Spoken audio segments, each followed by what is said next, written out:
And we are live. Good morning, everybody, and welcome to this week's Cup Chat. My name is Dr. Maureen Frank, and joining me this week is Susan Heath with the Gulf Coast Bird Observatory to talk to us about bird-friendly beachgoing and how we can share the shore with our shorebirds. That's a tongue twister.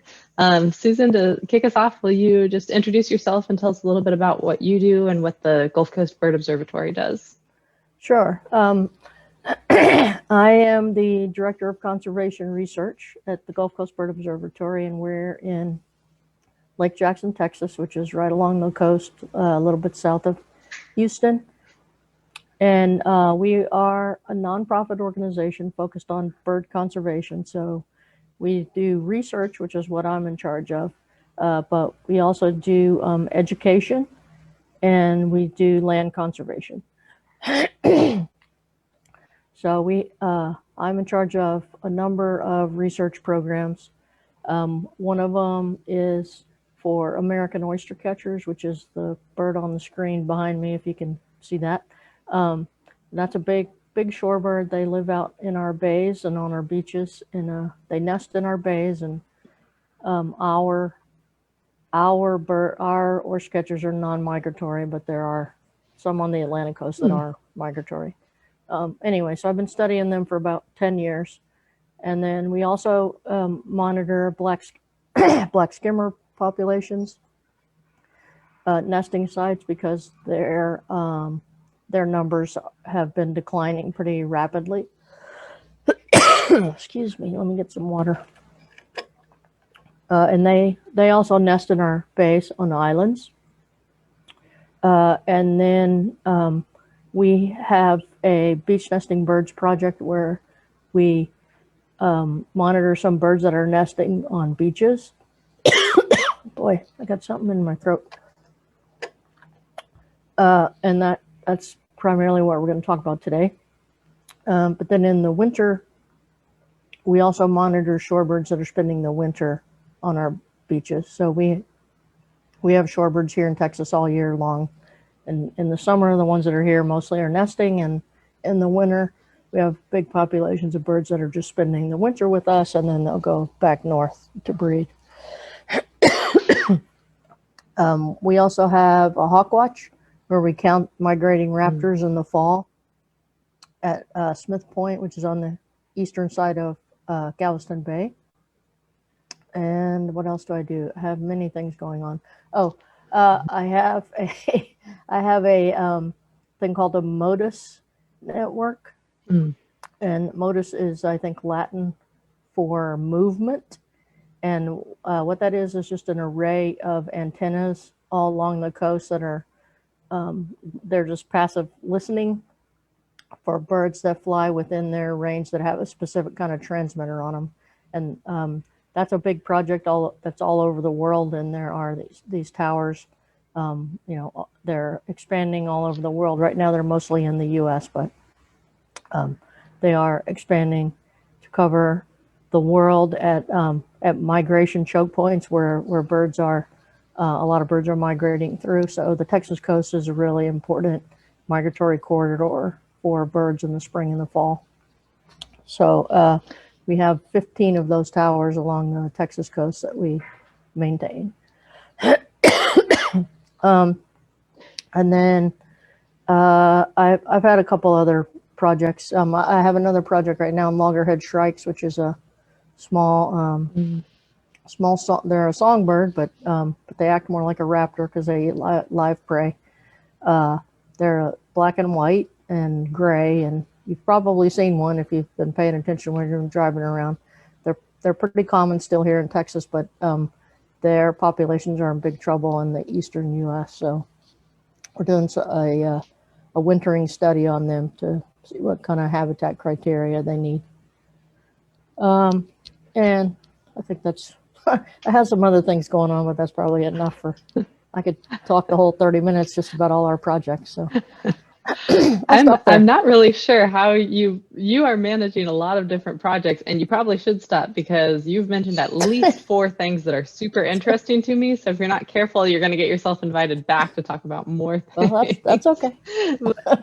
But I wrote a note down about Modus because I think that in particular, that's something I hadn't thought about. That'd be a fantastic cup chat topic. We could really delve into that because I think our listeners would be you really can look that interested in up that. on the web. It's Motus, MOTUS.org. They have a whole website about the whole project. It's actually run by Bird Studies Canada. Okay, I'll have to link that on the Facebook page, but then also that would be a really cool whole cup chat to dedicate to it. Yeah. So, yeah, you cover a lot of ground, a lot of really interesting stuff. Do you have a team of people that work with you? If there's a lot of our listeners are master naturalists. Do you have master naturalist volunteers who come out and help? We have tons of master naturalists helping us. Yes. Yeah, we wouldn't be able to do what we do without the master naturalists. I have about 20 master naturalists helping me on the Loggerhead Strike project. They go out and track the birds for me. And I have master naturalists that go out with me on the boat to monitor the oyster catchers. And we have lots of master naturalists that help us just around our sanctuary in Lake Jackson because there's tons of stuff that has to be done there too. And we have a couple of big events every year. We didn't have them in 2020, but we're going to start having them again. In 2021, we have a big hummingbird festival in the fall, and that takes about 50 volunteers to run that. And then we have another thing called Brew on the Bayou, which we usually have it in March, but now we've had to cancel it so many times. I think we're going to have it in November this year. That's a really fun event where you can come. And we have different beer and wine vendors, and you can sample the different beers and wines. And we have a live raptor show and live music, and it's really a fun event. So come down to That's GCBO. awesome. Yeah, Emily is going to be really bummed that she missed this one because she loves a good social, and that sounds like a fantastic, social. I don't know, maybe really she and fun. I need to. Yeah, we probably need to come some year, and so we can broadcast a cup chat from the brews. And I don't. We'll have to see. I'll have to see if we can convince the agency to pay our travel to go to drink beer and wine and talk about birds. Also, but I'm also making an. Go ahead. We have a monthly e-news that we send out that has information about all the stuff going on at GCBO, and you can sign up for that on our website. If you go to our website, gcbo.org, and just scroll all the way to the bottom of the page, there's a thing for e-news. Just click on it. All you have to do is put your email address in there, and then once a month you'll get an e-news blast from us with everything that's happening. And you won't get a whole ton of emails. It's just a once a month thing. So perfect. That's awesome. Keep track of what's happening in GCBO. Yeah, I will be sure to put. I'll drop that link on this Facebook post as well. So that's awesome. Great.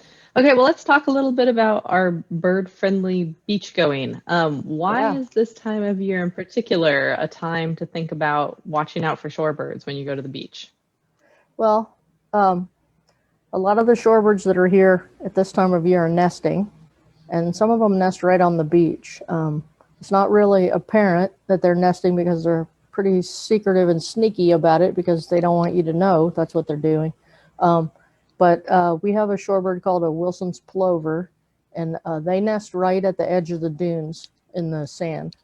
So they'll be up there on their nest, and if someone goes up into the dunes, you could keep them off of their nest, and then the eggs can get too hot, or a predator, a laughing gull or something, could swoop in and get them. And also the small chicks, for shorebirds, when they hatch, the chicks can walk and run and everything right away. And so the little chicks will be up there running around, and a laughing gull can easily swoop in and grab one of them if the adults aren't there, to protect them. So it's really important to just stay away from the birds, and there's several reasons to stay out of the dunes. Not only the birds, there's rattlesnakes in the dunes, and every summer I hear a report of someone who got bit by a rattlesnake because they went up in the dunes. So the dunes are a protected habitat. It's illegal to drive in the dune line, and it's really bad for the ecosystem. It's bad for the wildlife, and you can get stuck or bit by a rattlesnake. So, just good to stay out of the dunes. But in addition, the birds will be feeding along the beach, and we have some birds that will spend the summer here that aren't breeding, um, but they're feeding along the beach, and if they continually get disturbed by people flushing them or cars flushing them, then it takes energy for them to fly, and then most of them have their little section of the beach that's theirs, their feeding territory, and so they have to fly back to that section of the beach. They can't just fly down the beach and go somewhere else, because the birds have the beach all segregated into their little sections. And so, if you think that when you walk by or you drive by, you're sure the bird's going to fly and it'll just come back, and that's true. But if that happens 100 times a day, which on our beaches is entirely possible, that bird is using a lot of energy to engage in that behavior, and then they just have to eat that much more to make up for that. So it's good if you can just give the birds some space. You don't have to stay too far away from them to keep them from flushing. Just walk around them a little bit and give them a little bit of space to have on the beach so they can feed. It's especially bad to have a dog not on a leash. I've seen people letting their dogs chase the shorebirds for entertainment, and that to a dog is a big predator, and they have to avoid that. And again, they're using a lot of energy, and there's always a chance a dog could actually catch one of them. I know dogs love the beach, and just keep them on a leash, or if they're going to be out in the water swimming, that's fine. Just be a little aware of what the birds are doing, and if some of these birds will do what's called a broken wing display if you get too close to their nest or their chicks, and that's when they act like they have a broken wing, and they're flopping around on the ground, and that is to distract you or what they perceive as a predator from their eggs or their chicks. So if you see a bird doing that, you're definitely too close, and you need to just back off and give the bird some space, because it means it feels that its nest or its chicks are threatened. So there's a couple things there that I want to talk about. So one being that it sounds like one of the big tips is to avoid the dune area wherever you are along, I guess really any coast. Is that a Texas law that you can't drive in the dunes, or is that across the U.S.? I think well, it's a Texas law, but I think dunes are probably a protected ecosystem in every state, because they provide a lot of good, what we call ecosystem services. They help control flooding and things like that, and so you want the dunes to have vegetation on them, because the vegetation keeps the sand in place. And if cars are driving over it or people are walking back there a lot, then that's going to tramp down the vegetation and possibly kill it. So it's a important protected resource. Yeah, absolutely. And then so this also kind of ties into, just as we encourage people to learn about birding and some of the things you can do when you go birding. One of the things I'm always telling our kids when we do a youth birding is get close with your binoculars, not with your feet. And it sounds like that's something that kind of applies in this situation, because there are some really cool species that you can find in the dunes. And people might want to check those out, but grab a pair of binoculars and get close with your eyes, not your feet. Yeah. Yep. No.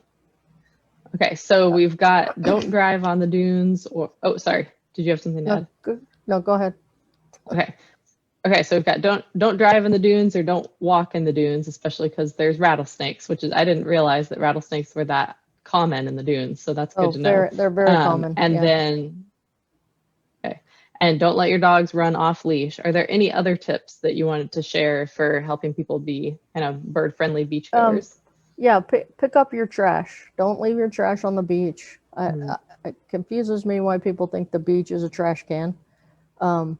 and there, you know, a lot of trash does wash up on the beach. Maybe that's why it's a perception of, well, there's already a bunch of trash here, so, you know, I can just leave my trash too. But trash is really bad for wildlife for a couple of reasons. One, they can get tangled in it. And some kind of trash actually looks like food, like especially balloons, helium balloons, you know, it's really bad to have those out in the water. And you think, well, how do they get out in the water? Well, when people do balloon releases, those balloons go up in the air, you know, they let them go, and it's really neat to let them go and see them sail away. But those balloons have to go somewhere, and eventually they're going to fall to the ground. And a lot of times they end up over the water, and then they're washing in on the beaches. That's part of one of the things that our beach nesting birds team does is they pick up balloons along the beach and they count them. And we have had, after a holiday like Valentine's Day or graduation time, we have picked up more than 100 balloons washed up on the beach. And you know, I mean, this is On trash one beach. on one Yeah. beach. This is trash that, you know, is that we are creating. The strings on balloons are bad because birds can get tangled in them. Sea turtles actually can perceive a balloon as food because it looks like a jellyfish, and that's one of the things they eat. And so that's why we pick them up. So balloons are particularly bad. So please don't do balloon releases. If you look online, there's a lot of resources for alternatives to balloon releases that are more environmentally friendly. But trash is also bad on the beach because it can attract predators like coyotes and raccoons and possums and things like that, that are on the beach, because they're attracted to that because they think there might be food in the trash. And coyotes are very, very smart. And so if they are attracted by food, by trash that might have food in it, then that's also attracting them to the areas where the birds are nesting. And they will eat the eggs and the chicks. I mean, they'll eat an adult bird if they can catch it. The name Wile E. Coyote is very appropriate because they're really smart, and they're really, really wily. And that's also another reason not to walk into the dunes, because if you leave footprints up into the dunes, the coyotes will follow them and see, because they're looking for trash again, for food, and they'll follow your tracks up into the dunes, looking for food. So when we are monitoring the shorebirds that nest on the beach, when we walk up to a nest to check it, we take a broom with us and we sweep our footprints away as we walk away from the nest to make sure that we haven't left a trail up to that nest for some predator to follow. So so when you're on the beach, make sure you pick up your trash, and if you want to be a good Samaritan, pick up some other trash that's there too and take it with you so we can keep our beaches a little bit cleaner. It'll be a better environment for everybody because nobody wants to go to a beach that's full of trash. Yeah, so that's really interesting too that you mentioned about the coyotes and the raccoons. And I think sometimes, just when we're thinking about wildlife in general, we have this concept of, wildlife being, out there, or it doesn't, wildlife doesn't belong in cities or urban areas. But I think it's important for people to understand that coyote and raccoon populations have actually just skyrocketed because they do really, really well in urban areas. So when we think about these Yes. beaches that have become, are next to these beach towns that have grown and become developed, you can have really high coyote and raccoon populations there. And like you mentioned, those are really smart animals. When I was doing my dissertation on Great Salt Lake, we were concerned with raccoons primarily, same thing. If you had been at a nest, that they could follow your scent to where that nest was, and be able to predate those eggs. And that's fascinating that they will follow the footprints. But there's that constant awareness on the part of researchers, because you don't want to lead them right into that nest. And I think sometimes we think about coyotes or as going after animals as being predators, but they are fantastic scavengers. And Yes. raccoons similar, they'll very opportunistic.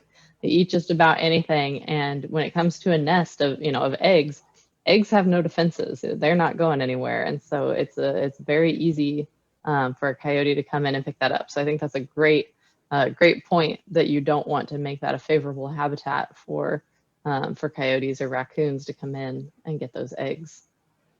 Yes, when we the other thing besides the broom, when we go up to a nest, we also spray our legs and our feet with something called scent away, which is something hunters use, so that you don't leave a scent trail. And we don't put anything on the ground, like if we have a backpack or something, we don't set that on the ground around the nest unless we spray it with that stuff. So we try to be really careful, so we don't want to endanger the birds that we're trying to study, because that's counterproductive to what we're trying to do. Right, exactly. Yeah. All right, so if you mentioned ways that people can help, like as far as definitely encourage people to pick up your own trash and other trash that you may see. The balloon thing is something I feel like we need to do an even better job about getting the word out about those, alternatives, because that's a big really problem. bad thing. And it's not even just a wildlife thing. I've talked to livestock producers who say, cows are kind of the opposite of coyotes. Coyotes are really smart. Yeah. Cows are not very the bright. smartest animal out there. And if they come across something like a balloon, especially a young calf, they might be like, oh, what is this? And the way that cows sometimes explore and investigate what is this is with their mouth. And, so they may end up eating it. And I've heard of people losing cows, losing horses.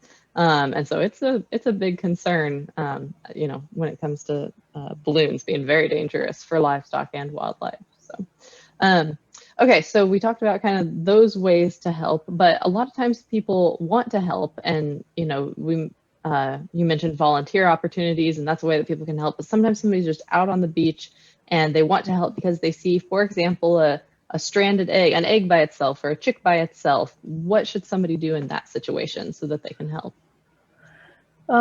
So an egg, there's really not much you can do to help an egg. If it's out of a nest and away from the nest, it's probably already no good anymore, because eggs have to have their temperature regulated pretty strongly.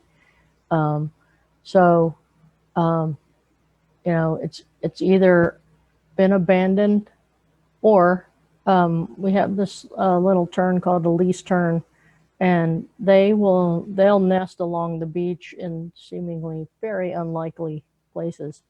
And so you might find an egg laying out there that this bird has actually been incubating, and you've spooked it off of its nest. So and least terns are kind of hell on wheels, if you excuse the expression. If you get by one of their nests, you're going to know it, because they're going to be dive bombing you and calling and flying all around. So if you come upon an egg like that in that situation, it could be an egg that's being incubated. But if it's not, then it's probably not savable anyway, especially on a beach, because it doesn't take very long for them to get too hot. If you come across a chick, like I said, shorebird chicks can walk and run, and they have down as soon as they hatch. So they're mobile and they move around, but their parents will be watching out for them. So I think it would be kind of rare. I mean, I guess you could find an injured chick, but if you find a chick that seems, they're going to run away from you, first of all. So if you see a chick that looks like it's by itself, but it can run, and like you wouldn't be able to catch it because it's running, then that chick is fine, and it has a parent somewhere that's watching out for it. That's another thing about driving down the beach, which I didn't mention before.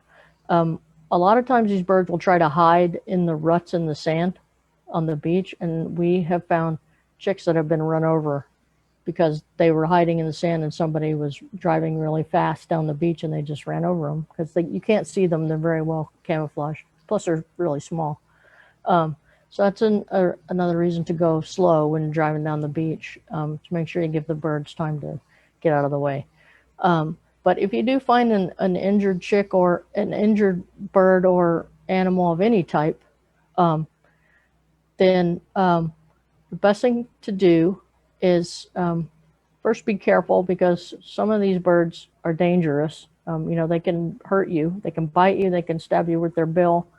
And if you go to pick them up, they're going to perceive you as something that's going to eat them, because that's their perception, is this big predator is coming to get me. So they're going to try to defend themselves. So be careful, especially with herons. If you find a heron or something like that, you always want to make sure that you grab their bill and keep it secure. So if you find an injured bird like that, the best thing to do is put it in a cardboard box, and close the lid on the box. Make sure that there's a few holes so air can get in and out. But you want to put them in a dark, enclosed place, because then they'll calm down. And then you want to get it. Don't give it any food or water or anything. You want to just call a rehabber and get it to a rehabber as soon as you can. There is a list of rehabbers by county on the Texas Parks and Wildlife Department website. So you can just Google that and you can find one really quickly.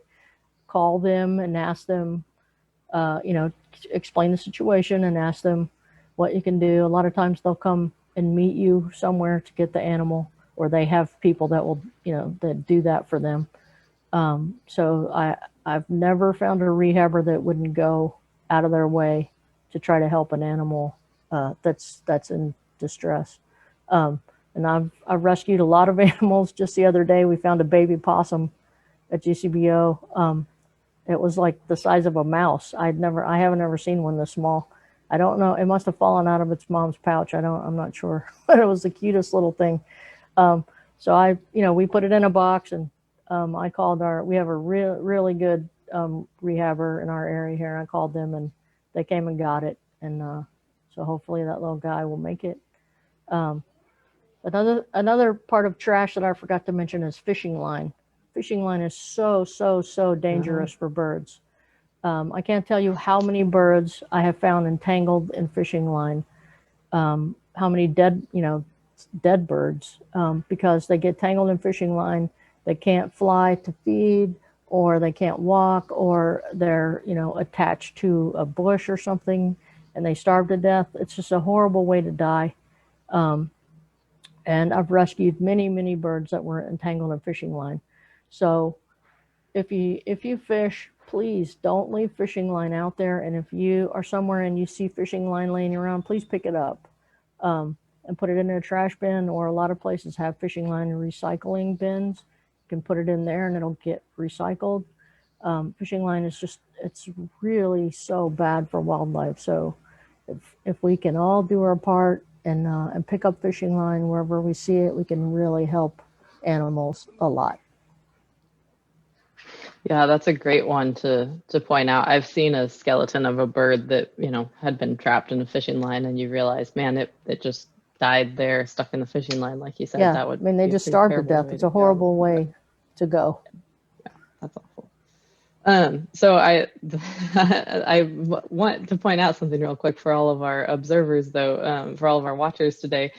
Just when we talk about these things, the scientists that work on this are really thinking the whole ecosystem picture, because I think it's funny, we were just talking about nest predators and you went ahead and saved that baby possum, even though talking about a serious egg predator there. Possums love to eat eggs. So as you definitely were keeping the whole ecosystem in mind there, that we do need those predators and we need the prey. We just don't want to give the predators an upper hand. We don't want to give them more of an advantage because of our actions. So yeah, but possums are actually really good.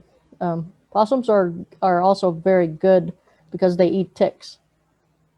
That's a major food of possums is ticks. So if you find a possum in your yard, leave it alone because it's helping you. Yes, I try to talk to people about that. Possums are fantastic. A lot of times people don't want them in their yards, but I'll take possums in my yard all day because I'd much rather have possums than ticks. So yeah. I had something else. Other thing that I wanted to say, I appreciate you talking about the, stranded chicks or eggs, injured wildlife topic, because that's definitely something we get a lot at this time of year, including things like deer. Somebody finds a fawn and it may look like it's abandoned, but similar to what you were talking about with shorebird chicks, sometimes the mama is just not that far. And I think sometimes for us, you know, we've got this idea like I would never leave my baby in the grass while I go get food somewhere else. But for wildlife, that's exactly what they need to do. The fawn is left in a secluded location. It's better that the mama deer leave it there so that she can go feed without worrying about it tagging along. She leaves it somewhere safe. She goes to get food, and then she's going to come back and nurse the fawn. There's no point in, you know, it following her to go get food when she's bringing back the food herself. So, you know, similar idea with shorebirds, and that there's going to be times when the parents need to go out and forage, and they're bringing food back to the chicks, and so they leave the chicks. Like you said, they're designed to be camouflaged, you know, and as hidden as possible. And so sometimes it looks like, man, this chick is by itself. Or this egg is by itself, but it's actually just because you know, the nest is in a place that doesn't look to you like a nest. It's not our typical, you know, when you're a kid and you're drawing a tree with a bird nest in it. It's not like that. They're just nesting right there in the sand. And that's important for us to be aware of, is that unless you see, you know, like you mentioned, an injured bird, unless it's clearly injured, this is true for all wildlife, unless the animal is truly injured, to go ahead and leave it alone. And I'll post that link that you mentioned. I've got it bookmarked on my computer and I use it all the time because that's a very common request that I get, but I'll post that link for rehabilitators by county. Okay, so great. All right, well, we are at 8 o'clock. Susan has field work to do. I have meetings to go to. I would much rather come with you to do field work than go to meetings. But we covered a lot of ground, and I feel like we have even more. So we'd love to have you back, join us again some other time. But thank you so much for being on today. And I hope everybody enjoy the beach, pick up some trash while you're out there, and bring a pair of binoculars to enjoy the birds. So thanks for having me. Thanks, everybody.